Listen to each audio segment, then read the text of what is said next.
suppressing freedom, which the church was doing in those days. So what do we do now? What are we left with? Ladies and gentlemen, this is the question. What are we left with? Where is the solution? The church was doing that. We all already know the history of Europe, when people were being burnt alive for having opinions, and then secularism came about, and the secularism of today is doing exactly that, suppressing freedom. Muslims are facing the muzzle today, in the West and in the world. We are being targeted for believing in one God. Because we make an intellectual decision that there is one transcendent being who created this universe, who designed it so well that it is perfectly stable for our existence. Everything is right for our existence, our condition. As we live today, we receive the right amount of radiation from the sun, the right amount of heat, right amount of light. Someone put the sun there for a purpose, and that sun has been there for a long time. So this planet, or the system, the solar system, the universe is designed for our existence. And when we make the intellectual decision and we say that someone is God, with capital G, and we want to worship Him because He deserves to be worshipped, and He's the one who sent down these messages to mankind to correct our situation when we went off the track. And this is exactly what Islam came for, and this is exactly what Islam did. Islam came out as a power to correct the situation which went wrong at the time. The Christians went wrong, the Jews went wrong, and the whole world was suffering. Even Pope Gregory the Great at the time, in the 6th century, late 6th century, he was writing in Rome that wherever we see strife, we see struggle, we see oppression and tyranny. When will the divine justice come? And here we go. Prophet of Islam comes with a book, the Quran, and this book changes the situation not only of Arabia, the whole world. Who tells us that? The question is, who tells us that? The Christians and the Jews themselves. The Jews told us, people like Heinrich Kreitz, a German historian, who said that the Jews preferred to live with the Muslims rather than living with the Christians in Europe. There were Christians in Europe who preferred to live in Islamic Spain than in Northern Europe. You know why? Because of the oppression which was talked about by the previous speaker. Ulrich R. Burke, a historian writing on the history of Spain, wrote that the Christians of Europe, they preferred to live under the Islamic government in Spain rather than living under the Europeans in the north. Then Dozie Reinhardt, another historian, a Dutch historian writing on the history of Spain, said exactly the same thing. Why was that happening, ladies and gentlemen? Where did the scientific revolution come from? Islam brought that science together. Prophet Muhammad sallallahu alaihi wasallam, he told his followers, "Talabul ilm faridatun ala kulli Muslim." Seeking knowledge is an obligation upon all Muslims, and this knowledge was definitely sought.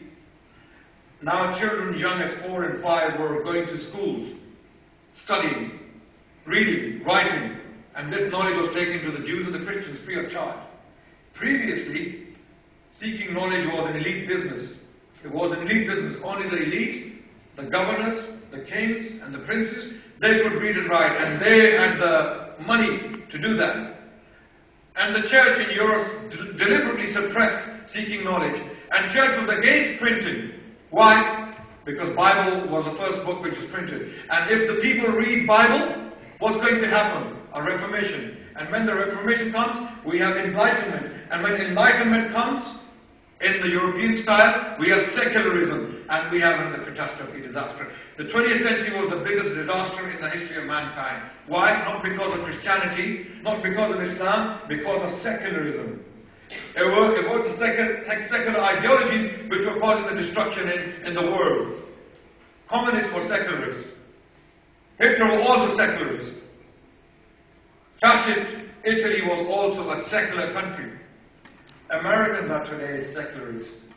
They have killed 1 million people in Iraq.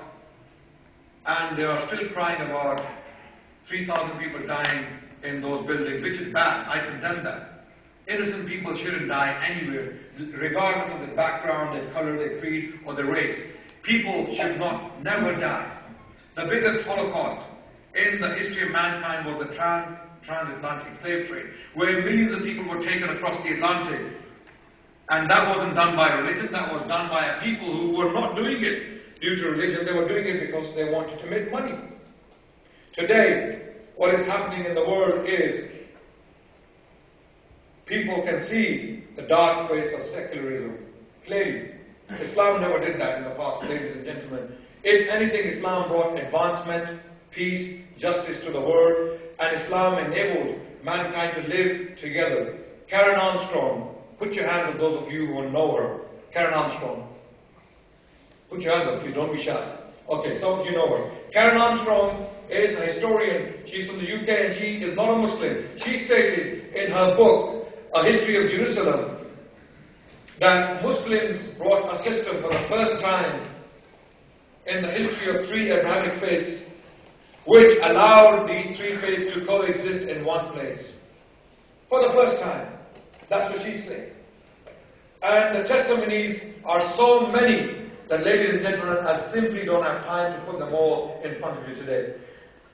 The conclusion is that if Islam had that fruit, if Islam did that, if Islam brought the Renaissance to you, if we never burnt the Muslims, if we never burnt our scientists, if we never burnt witches, if we never burnt heretics, then we don't have to have secularism. And that's why we never have secularism. Secularism came to Muslim world from the West due to colonization, colonialism.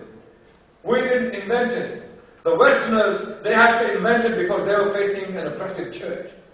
And that secularism is one of the biggest problems in the West today. Individualism, selfish behavior, lack of relationship within families. Mother doesn't know the son, and the son doesn't want to know his sister, and the father doesn't care about children. No relationship. Everyone is away from each other. Everyone is individualistic. I want to live my life. I want to do what I want to do. It's none of your business. Go to hell. This is the attitude we are facing in Europe today. In secular Europe. I say Christian Europe was better than secular Europe. You know why? Because family values are strong. People were suffering less. There were less women on the streets selling their bodies. In this secular Europe today, it is easier to buy a woman than a piece of bread. Go to Amsterdam.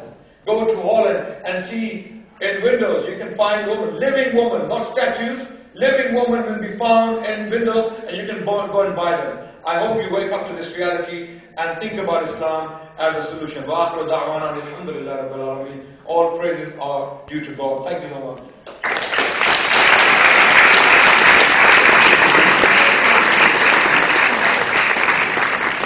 I'd like to thank Adnaan for his speech. And I just ask the people on the sides, can they push in, and people in the middle, can they push in as well, just because we always get kind of straggling in. So just kind of push into the seats.